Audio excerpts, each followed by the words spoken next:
Kate Martin. We'll start with opening comments from Coach.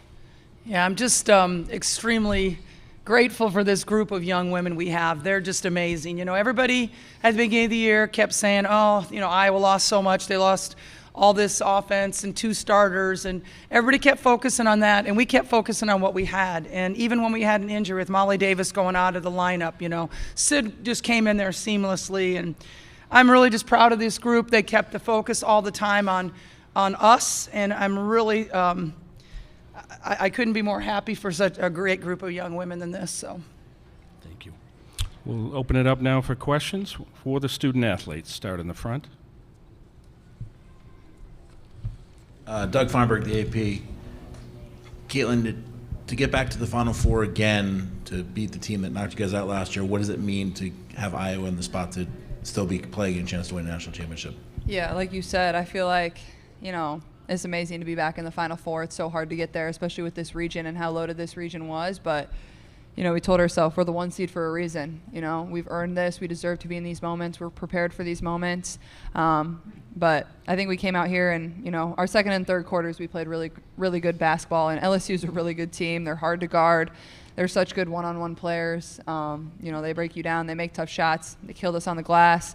But we were just resilient. You know, we never hung our head when things didn't go our way. And, you know, that can get you a long way. And, you know, I'm just proud of this group to go back to the Final Four. And, you know, you enjoy this, and then you get to Cleveland and you start prepping for your next game. You know, we want to win 2 more. And, you know, I think we have the power to do that. Oh, hold on. Go ahead. Howard Mandel at the Nets. Congratulations to all of you for reaching the Final Four. Sid, this is for you. It's kind of a 2-parter. The first, the amount of time you were defending Anissa Morrow, and just take me through sort of that battle, the approach you took to it, and then at the conclusion of the game, if you'd take me through, you know, I know you had family in the stands, what that moment was like for you, if you'd take, you know, moments from that. Yeah, first off, Anissa Morrow is a great player, and, you know, I think me and Kate both guarded her. Kate guarded her a lot of the game, and she's a great post, and we know what they like to do. You know, they like to get down on the post up, and we're a bit smaller than them, but we battled down there, and that was most important. They beat us on the glass, but I think really in the second half, we really stepped it up and focused on our box outs and defense. But overall, when I got to celebrate with my family, that was a super special moment for them to be here and share this moment with them. You know, my parents and my brother have been with me and through everything, so I'm just so grateful to have them here with me. Ken Shaw from the Schenectady Gazette. For the players, was revenge on your mind coming to this game for what happened last year? To be honest, no. I feel like we prepare for this game. We focus on Iowa. We do what Iowa does, and we'll come out on top. And that was kind of Coach Bluter's message. It's not about last year. You worry too much about the past. You know, you're going to get caught up in that. It's about being present, being where your feet are. Don't worry about being in the Final Four, be in this moment, be in the Elite Eight. You know, enjoy that and soak that in. And, you know, that's what's going to allow you to win 40 minutes. And that's exactly what we did. And, you know, I thought we just played a really good basketball game. When they went on their runs, we always had an answer. And that's all you can ask of your team. Nancy Armour. Yes, go ahead. Go ahead, Nancy. Nancy Armour, USA Today Sport. For Caitlin and Kate, how much you've been there before? So how much more incentive is it to take the step that you didn't, you know, that you came up 1 step short last year? Yeah, I think that's obviously our goal. That's where we want to be. But you got to win 1 at a time. There's still 2 more there to get, and that's what makes the Final Four so fun. And you know, anybody can take it, anybody can win it, and I mean, yes, we want to win the national title. That's probably what 100 other Division I basketball teams said when they started their season. And there's only one team of 360 that get to end their season happy. And to me, that's what makes this sport so fun. You know, a lot of people end disappointed. And, you know, being so close last year, I think that's what just drives you. But I know our group has given everything we got. And, you know, at the end of the day, you win, you lose. I feel like our group has given so much to this game and to this program that you can always hold your head high.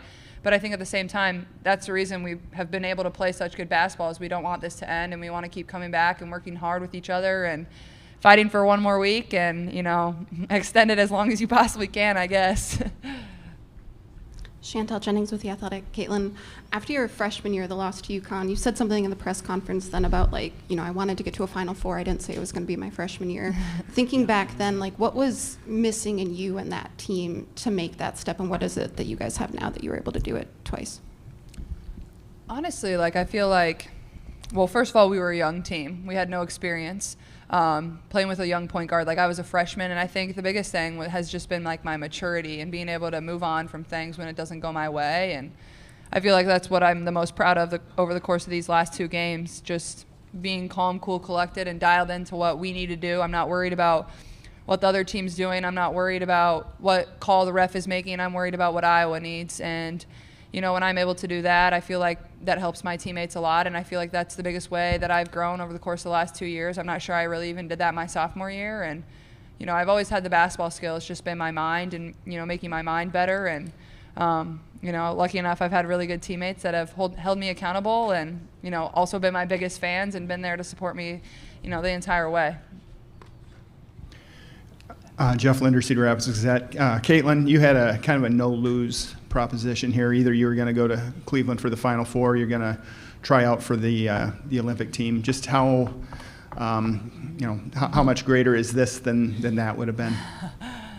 Yeah, that's tough. I mean, obviously, like, the Olympics are always your dream, but to be here with this team and to be able to do what we've done and to extend that out another week is all I could have really asked. That's all I wanted, is to win this game tonight and be going back to Cleveland with, you know, the people I love and get to play for Iowa. That's across my chest every single time. So for me, it was like a win-win, I guess. I mean, I don't know. But more than anything, like, my focus is 100% on making Iowa really good and not really too focused on all that other stuff. I know that'll be there when, you know, my career ends, and hopefully that's with a win. Right here. Hi, M. Adler from The Next. Caitlin, your question. Were you surprised that Flaujae, you know, you didn't get more reps against her defending you? It seemed like her length was a little bit of an issue in the later in the game. Yeah, I mean, I wouldn't say it was too much of an issue. I mean, honestly, like, no matter what they threw at me, I thought we always had a good answer. I think our goal coming into this game was to set a ton of ball screens, and that's exactly what we did. And, you know, I think they started showing late at the end of the game, which can sometimes be a little bit better on me rather than drop coverage. But coming into this game, I did expect her to guard me, I will say that. But at the same time, every team we play throws multiple defenders at us. I don't see one person for 40 minutes, and that's what they did. They brought somebody in off the bench that guarded me too. She guarded me a little bit. But also, you don't want some of your best players to get in foul trouble, so I don't know if that was the reasoning behind it. But yeah, I think coming into this game, that was what I was more prepared for. But, you know, you don't get to know what the other team's going to do, so. Claire Hanna with TSN. First of all, congratulations on the win tonight. Caitlin, this one's for you. At the end of the fourth quarter, I think there was about 5 minutes left. You hit a 3, and you pounded your chest, and you looked at the crowd. What was going through your head in that moment? I think I just got hyped for a second, and honestly, I was trying to be, like, pretty calm and cool. Like, when you're playing a team like LSU, like, they're never out of the game, no matter what time and score is. I'd never wanted to, and that's what I told our girls with, I think there's 4:45 on the clock and we were up 11. I'm like, do not start celebrating, do not start getting too emotional. Like, this game is not over, they're gonna fight till the end, and that's exactly what they did. But sometimes you get a little hype for yourself and you do things that you don't even realize you're doing. But I think that was the only 3 I celebrated, so. Yeah, Michael Vopel from ESPN.com. Caitlin, the three-point percentage has been a little lower during the postseason, but tonight, 9, which ties an NCAA tournament record. Single game, you also passed Diana Taurasi for most threes in the NCAA tournament. I wonder if you could talk about, were you really feeling it from three-point range and how big that was, especially in the third quarter? Yeah, I think for myself, like, I probably haven't been shooting it as good from 3 over the course of the last 5 or so games, but even if you told me that, I would still have 110% belief in myself and what I've been able to do this year. And to me, like, everything averages out over the course of the year. You know, I've had games where I've been 2 for 16. I've had games where I've been 9 of 15. Like, it all averages out. And I think that just speaks to the confidence that I have in myself and the time I've put in the gym. Like, I know I'm ready for this moment. I thought my shot felt good in warm-ups. And it certainly helps when you make your first 3 as a shooter, when you can see the ball go in. I think I was 2 of my first 3. And And then I made my first to start the second half, and that certainly helped too. And I thought I got some good looks off the dribble, and I'm really comfortable shooting off the dribble. That's what I prefer rather than catch and shoot. So it was nice to have a game where I got some good looks at three for sure. Nancy Armour, USA Today Sports. Kate, how good is this rivalry, or has this rivalry been for women's basketball? And how much did you think that Angel getting hurt, hobbled, whatever you want to call it, affected not just her but all of LSU? Well, we really didn't look at it as a rivalry, honestly. To us, it didn't really matter who was, our opponent for this game. We were really just focused on ourselves. But, to have stars that, LSU has, and to have stars that, like Caitlin on our team, I think that just really grows the game. So in that aspect, I think it's really cool. I'm sure we got some great viewership tonight in this game. I think a lot of people were looking forward to this game. And I don't know, for Angel, I can't speak for her. And obviously you never want to see an opponent go down. You never want to see somebody get injured. I don't know if it affected her or not. I mean, she came back in the game and she played pretty well. So I'm not quite sure on that one. Nicole Auerbach from The Athletic. For all three of you, but start with Caitlin. There was a lot of anticipation around this game, in part because of the matchup, but just I know you guys are obviously in a win or go home situation, but could you feel it? What did it feel like to be on that court tonight and just knowing how many people cared and were going to be paying attention? To be honest, when you step on the court and you're a competitor, you don't feel that. You're there competing. It's 5v5. There could have been nobody in the gym, and both teams would have competed the exact same way. And yeah, you're playing for a little more with a Final Four on the line, but to me, I'm not thinking oh my God, there's 15 million people at home watching this game right now. No, that's not what's happening. It's what can I do for my team to help me win the game right now? That's what's going through your mind. If you're too worried about everything else, you're not going to be successful. You got to be completely locked in on, what's happening between the lines. And I thought our team did a really good job of that. It wasn't so-and-so made a bad call. It wasn't oh my God, they've made 3 shots in a row. It was all about us and what we need to do. And I think that's one of the reasons we won the game, honestly. Last one here for the athletes. Hi, y'all. Isabel Rodriguez with The Next.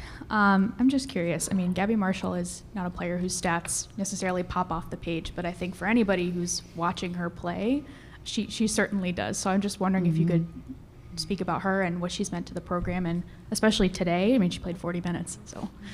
Yeah, I mean, looking at Gabby, and nothing pops off the page, but besides, she never got a sub the entire game, and she is working her tail off on defense constantly. So, I mean, if she was tired, we never knew it, and that's pretty impressive. And so, I mean, Gabby, she's going to catch fire. 1 for 3. She didn't get too many opportunities from 3 tonight, but, I mean, we believe in her, full confidence, 100%. She's an amazing shooter.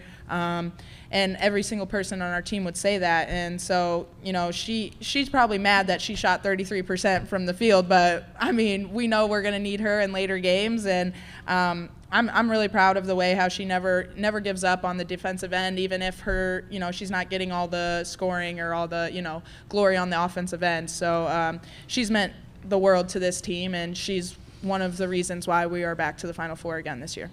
Student athletes, thank you so much Thank for the you. time with us this week, Thank and you. best of luck in the Final Four.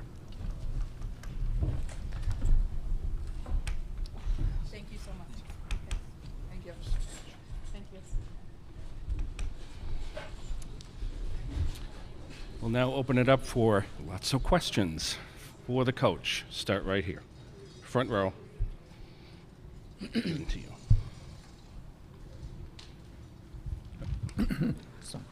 Michael Oss, Cedar Rapids Gazette. Lisa, if you would, describe what your defensive strategy was coming into this game and how the players executed it. Actually, we thought we would be playing a whole lot more zone than we did. We started out in zone. It was good for the first couple of minutes. They had to call a timeout.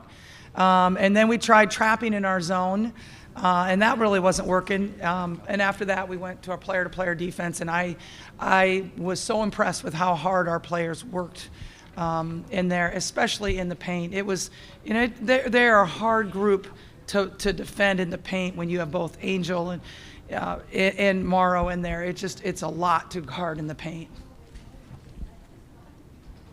Go ahead. Go ahead over here. Sam Ohaj with WVFI Quail.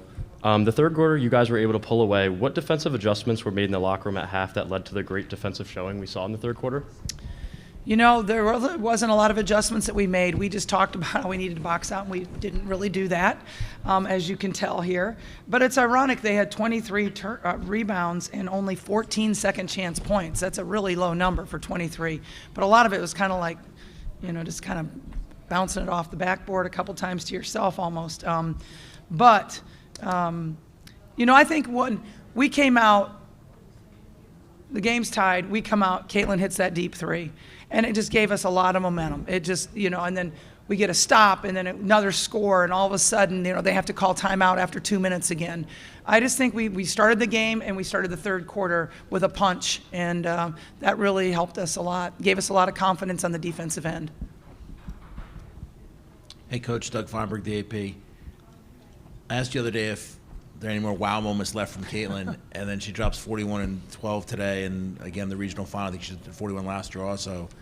Can you put in perspective what she did tonight for you guys to get you back to the Final Four? Yeah, I mean, Caitlin, I feel like I've talked about her, like used every word imaginable to describe her. But I thought what she said today about her maturity has just grown so much over 4 years. I really saw that tonight. I mean, it could have been a highly emotional game. It could have been a lot of talking going on out there, just from what happened at the end of last year. And honestly, she put it aside. She put everything aside. And so I think her maturity, her communication with her teammates was really good tonight. I mean, she was in the huddle really building others up, which I love when she does that because it means so much coming from her rather than me. But I mean, her distance shots were amazing tonight. Her logo threes were incredible. You know, I mean, how do you defend that, right? It's like, it is nearly impossible. And so that obviously gave us some great momentum. Lisa Howard, my Daltonets, congratulations. Two things, if I could. The first on Caitlin, she mentioned ball screens being a critical part of this, and you talked about we're going to find ways of getting her to the basket, which is not a thing against LSU that she did, but she did right away here tonight. How much of that is a schematic change? How much of that is just even her maturing and getting that much better again to the rim? Yeah, I was really happy in the first quarter. She got to the rim quite a bit and came off ball screens, and we really encouraged her to do that because we didn't want her to start out with the logo threes. We thought she could get to the rim, and we wanted the higher percentage shots to begin with. And so I was pretty happy that she did that. And then I'm telling you, third quarter though, she came out with a different look in her eye, and I could tell her all I wanted to that time to get to the rim, and it wasn't going to happen. So, right here. Lisa, M. Adler from the Next. You know, between this game, the West Virginia game a couple of rounds ago, your team has had to really be incredibly physical and play sort of like above your height, especially in the paint defense. Has that been for you a big sort of learning point and growth from last year? You know, we've had to play that way all year. I mean, Addie O'Grady went in and played some good minutes tonight for us. She had 15 minutes, I think. She did a nice job in there when Hannah got into some foul trouble, but we've been undersized all year, and it's just the way it is. You can't do anything about it, and so don't gripe about it, right? Just go out there and play and use what you do have. Do you have speed? Do you have agility? Do you have hops? Use those things instead of focusing on, I wish I was 4 inches taller. Nicole Auerbach, The Athletic. Lisa, you mentioned, throwing punches. They threw punches back. I mean, it was such a high-level game, and it was so frenetic in the first quarter in particular. What is that like to experience, to be part of as the game's unfolding, and then obviously to come out victorious? But what does it feel like to be in a game like that? Yeah, we always tell our players, basketball is usually a game of momentum swings.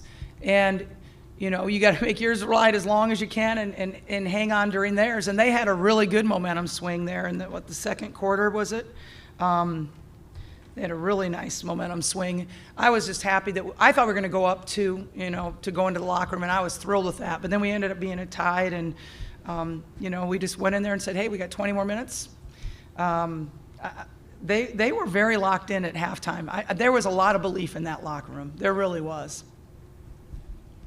Coach Ken Shaw from the Daily Gazette in Schenectady. I'll ask the same question I asked the players. How important was it not to focus on what happened last year and just keep the focus on this year and winning the game, get to the Final Four again?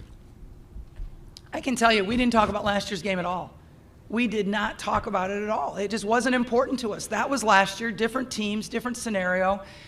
We just kept focusing on this time we get to, play. We get to play today. We focused on ourselves. And I know it sounds elementary and it's just what they said, but that's truly what we really believed. I mean, we were just focusing on ourselves and not focusing on LSU going into this game. Lisa, Nancy Armour, USA Today Sports. Kate said it's not really a rivalry, but obviously you've had these two huge games. How good is this back and forth between LSU and Iowa? Well, I mean, we talked about that last night, and I told the team, this is not a rivalry. This is a competition. It's a competition against an opponent. It is not a rivalry. I just don't feel like we've played them that many times that you consider it a rivalry. But, I mean, I think people were highly interested in this game. And so I think people were excited to see this play, to see this matchup again.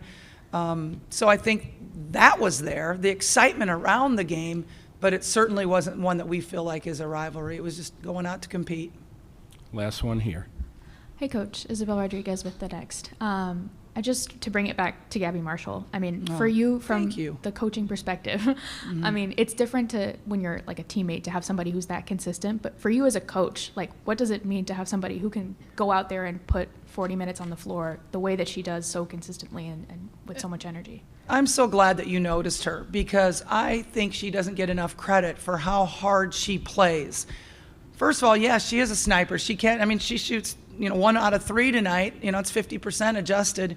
But she has 2 steals. She has a block shot. I mean, she's the shortest person out there, and she has a block shot. She consistently guards the toughest person. She consistently gives it all that she has defensively, whether it's, getting out and denying or understanding to get her hands up, something as simple as that.